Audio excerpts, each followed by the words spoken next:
Good morning. So, of course, I come with props.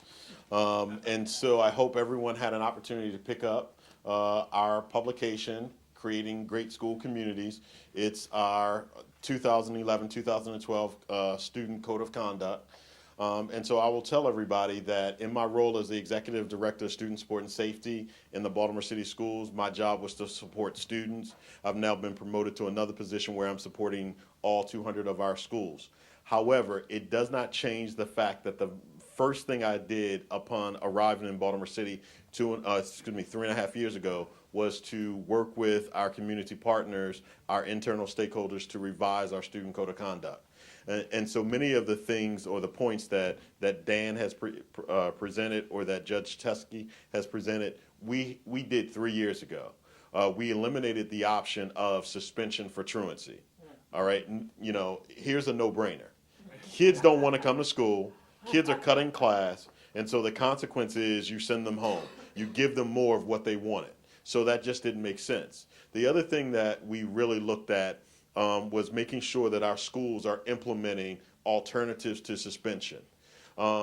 This really is not an issue that zero tolerance doesn't work, just like being too permissive works, right? And so as an educator for over 15 years, I've lived through sort of the debate around whole language versus phonics and which one do you use, and the reality is you use both.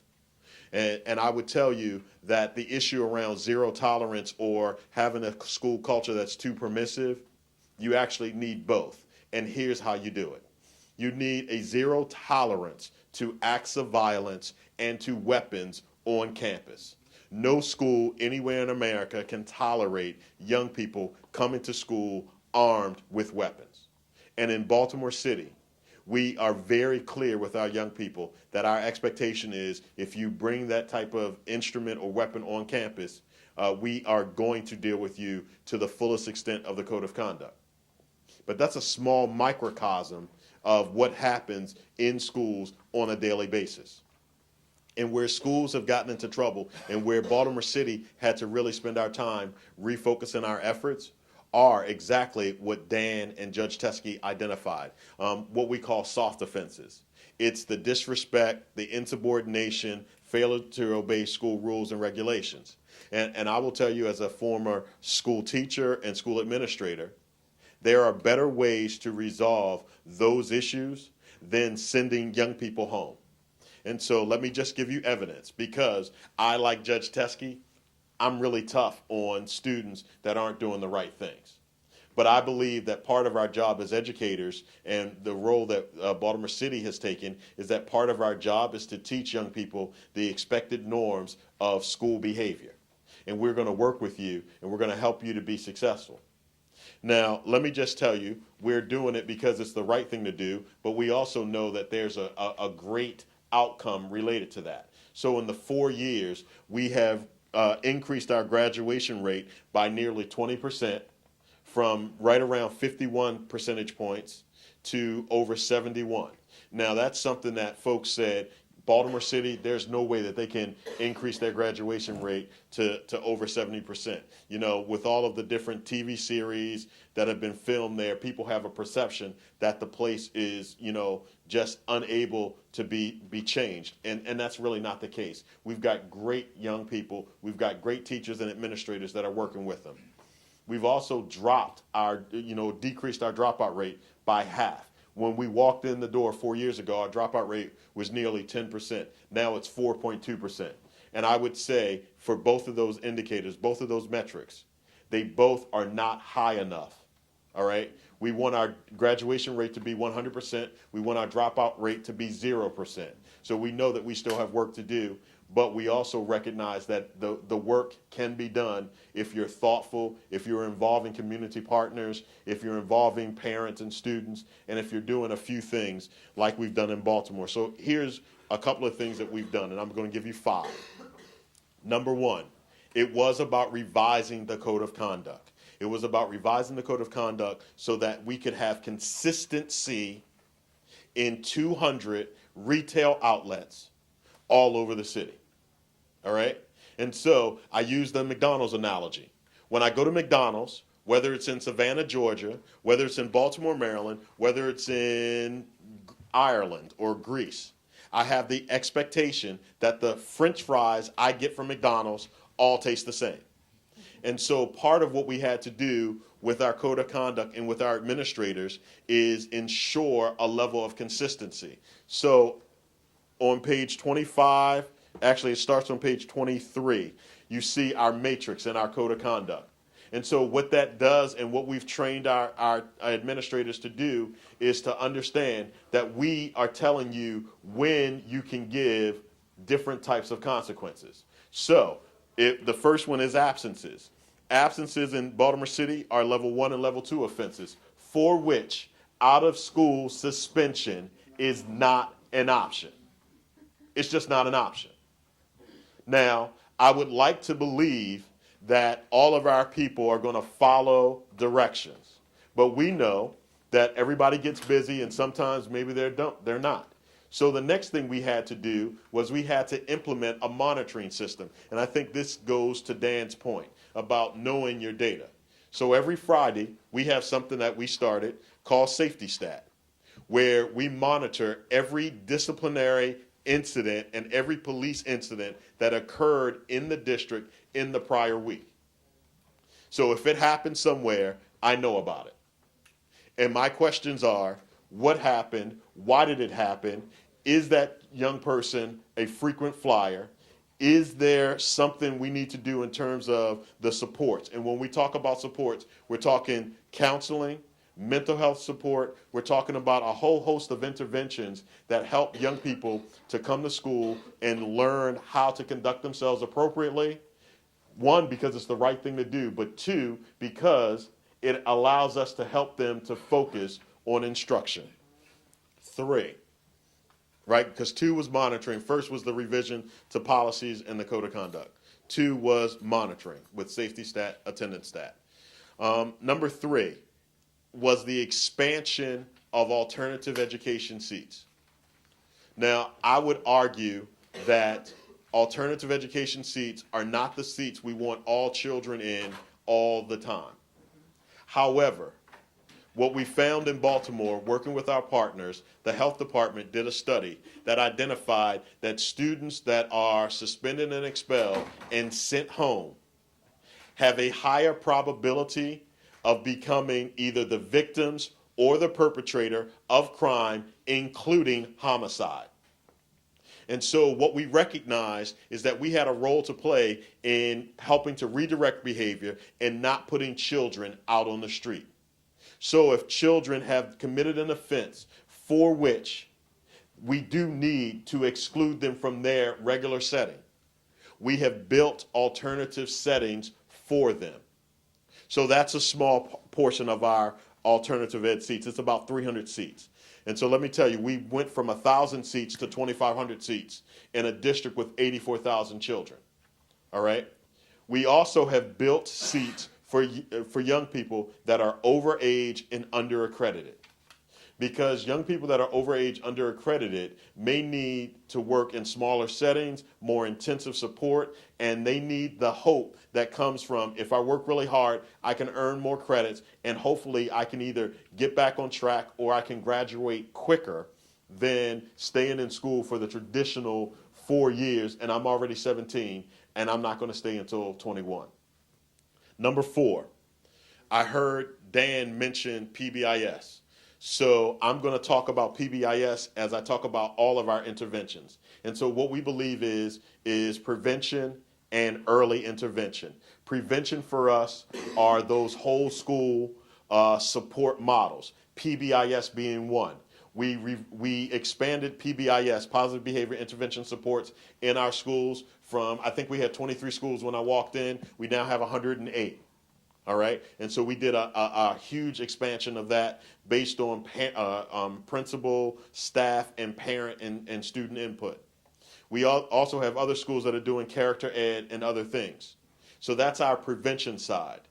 Our early intervention is what we call student support teams. And so Bob Belfance out of Hopkins did a great study that identified 4 factors that can tell you whether or not a young person is likely to graduate. And it revolves around a failing grade in reading, failing grade in math, poor attendance, and suspension. So for student support teams, here are the flags for all of our schools. You can be flagged if your student has attendance issues. You can be flagged if they have academic issues, behavior, or social emotional. And at that point, the school is required to conduct an SST team, a student support team, or if the student has a disability, an IEP team, to discuss what plan the school can put in place to support the student. Now let's go back to number 2, that monitoring. If I see a student's name that's come across and has multiple suspensions, my first question is not what's going on with that kid. My first question is, what has the school done? What plan have they put in place? Are they working to support the student, and to change the young person's behavior, including functional behavioral assessments, behavioral intervention plans? It's about support for young people. Our young people have really shown that if we work with them, if we build relationships, they are going to be supportive. And then lastly, it is about relationships. It is about the relationships that teachers have with students. It's about the relationships that school police have with young people, that administrators have with students. So I'm going to just tell you a story.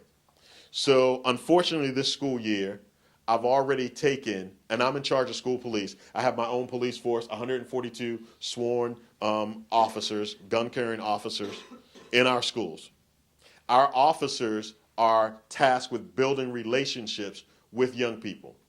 And so this year, we've taken 2 handguns off of students in our schools.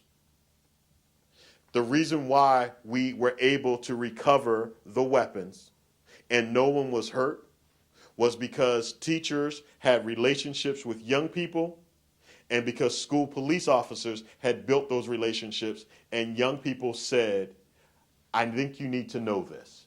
And so it cannot be overstated the impact of building positive relationships with young people to help them to be successful. And ultimately, as a school system, what we want are for young people to attend school every day, to learn, to grow, to be successful, and to graduate. And we think we're on the right track, as evidenced by our graduation rate, which is increasing, and our dropout rate, which is decreasing. Thank you. Ellis, we'll now take questions. I just ask any of the press, if you ask a question, please identify yourself and your news organization. Questions? Yes. Hi, I'm Jean Gossman with Education Daily. Earlier this year, the U.S. Commission on Civil Rights held a public meeting on this issue, and they received testimony from several panels of school leaders and teachers who consistently stated, and it's in the public record of the meeting, that the reason that minority students, African American students, were being disparately treated was because they were indeed behaving badly more often. So I wondered if you could speak to that, if you have any empirical research yourself. As a school administrator, and I've been in large districts, 3 states, I am appalled at the thought that individuals would attribute certain actions only to certain types of students, when the reality is that it's about the adult response. The adult response needs to be consistency across the board. And what we've attempted to do in Baltimore City is to ensure a level of consistency from school to school so that these issues of disparity don't occur. What I want is, I want all students that if they happen to commit a particular infraction, they should all receive within the same range of consequences. If it's a level 1 offense, they should all get those type of consequences that would only be found in level 1. And so my response to that is that it really is about what the adults do to to address student behavior. It's less about students, what they bring to school. What our school CEO says all the time is students come as is. And so we all have children. We all know that, I've got a 5-year-old, and if she's outside with us playing with her sister, one of the things, she might be screaming and yelling and having a great time, but when she comes in the house, we have to remind her, you need to use your inside voice. Part of the role of schools is to teach young people the acceptable norms of school behavior. And that's what our student code of conduct does. Yes, sir. Yes, please. Hi, I'm Susan Ferris, reporter with the Center for Conduct Integrity. I'm wondering if you can comment on the question of due process when a student is accused in schools. It seems like there's an array of types of due process depending on the state, and then there's some federal guidelines. It seems like students sometimes are out for very long periods of time pending expulsion, when they're ordered expulsion and they're missing school, or there's an option to go in and pick up work, or sometimes students are placed in probation schools before they've been found guilty of an infraction. Yeah, I think Dan and I are probably on the same page with that. The statutes, state by state, they vary. They're different. And so it really is about what the process or the protocol in individual school districts or states would be. And so I can speak for ours in Baltimore. When a student is being charged with, first of all, principals in Baltimore City don't have the ability to suspend student for more than 5 days. So that was one of the first decisions our school CEO made, right? Because the more time you're out of school, the worse your academic achievement is going to be. And so if you want to suspend a student for an extended suspension or an expulsion, you have to propose them. You send it to one of my offices, which is the Office of Student Suspension. You have to send the packet within 3 days. We attempt to hold the case or the hearing within 5 days, so that we can then make a determination and get the student into their next placement if they are found to have committed the offense as quickly as possible. So with our process, everything is done within, I would say, 7 or 8 days, including the placement at the next school. Now, in terms of special education, if the student is a special needs student, even though the student may have not had any prior suspensions, if you propose the student for a long-term suspension or expulsion, you have to do a manifestation hearing. It's another safeguard. We want to make sure that the offense was not actually a result of the handicapping condition. And then in terms of appeals to our school board, every parent is provided information about the appeals process and have the ability to appeal the decision to the school board, and the school board will hold that. And that appeal takes place. You have 10 days to appeal, and then the hearing officer will hear that. But while that's taking place, in Baltimore City, we place the student in an alternative educational setting so that the student is not sitting out on the street and not receiving instruction. Could that include probation schools? Well, we don't actually have a probation school, all right? So what we have are alternative schools that we've set up that operate under the same policies, the same curriculum, where we're trying to keep the students on track as they determine how long they're going to be there, what their course of action is going to be before their return to their traditional schools. We have time for probably 2 more questions. Why don't we take the back and then over here. I'm Veronica DeVore from the PBS NewsHour, and I had a question for both Judge Teskey and Mr. Brice. I'm wondering about the challenges you may have faced, budgetary or otherwise, in implementing your discipline reform plans in your respective districts, and what you feel might be preventing other districts from doing the same. I'm going to say ditto with 2 things. I think it takes a great judge to really see this as a problem, but in terms of the budget issue, really not a budget issue. It was a priority for city schools. We've got a great CEO, Dr. Andres Alonso. It was a priority. The other issue is, sort of changing school culture. And schools are organic institutions that have lots of tradition, and if the tradition had been, if you look at me the wrong way or say something funny to me, that I push you out, then we had to change that mentality. And we spent a lot of time working with our administrators to change the culture so that they understand how important it was to hold on to kids and stop pushing them away. Because when we push them away, we push them into things we don't want them involved in. We're going to have to leave this room.